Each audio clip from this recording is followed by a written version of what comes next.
Около 1000 видов растений и более 200 различных животных находятся под охраной природного заповедника Эрзи на огромной площади в 35 тысяч гектаров. Он появился 17 лет назад. Столько же работает в этом заповеднике Мадина Баркинхоева. Занимаясь просветительской работой, она отмечает, что именно за последние несколько лет им пришлось как никогда изрядно потрудиться, чтобы сохранить чистоту в горах. Был установлен шлагбаум, и поэтому фиксируют тех, кто заезжает, кто уезжает. Их заранее предупреждает, как на территории заповедника можно себя вести и как себя вести нельзя.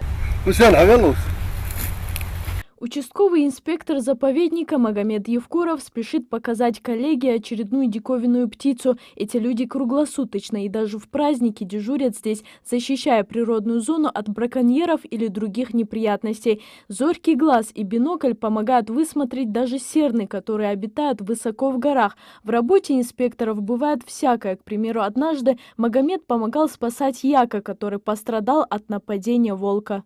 Як хайваля чата берзулозия болмот яртик жоо лаги анд яр зулуур шаварса бер ветернар цар оогно осл дэ шалац халми жоо ақ мажиш уздяцэн личитэ ма хамат я хозир зита даяга дикки ваққан.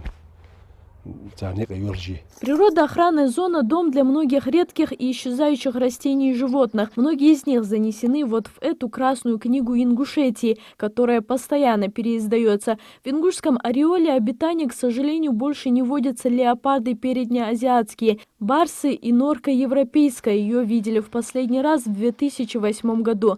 А вот эта птица тоже исчезающий вид – белоголовый сип. Ее увидеть также большая удача. Список видов животных со временем пополняется. Еще в 2014-м сюда привезены яки из Центральной Азии и Киргизстана. Летом они питаются растительностью, а зимой сотрудники заповедника подкармливают их солью и сеном. Постоянно за ними следим, за их поведением.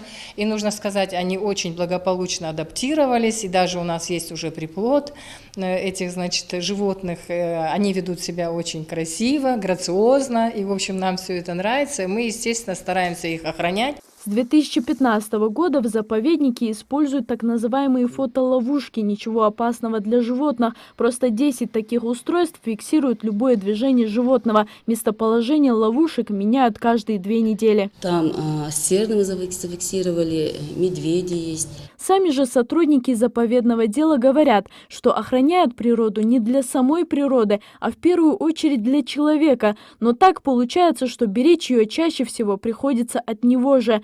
Такой вот парадокс будет существовать либо до человеческого осознания, либо экологической катастрофы. Залина Магушкова, Адам Далаков, Новости 24.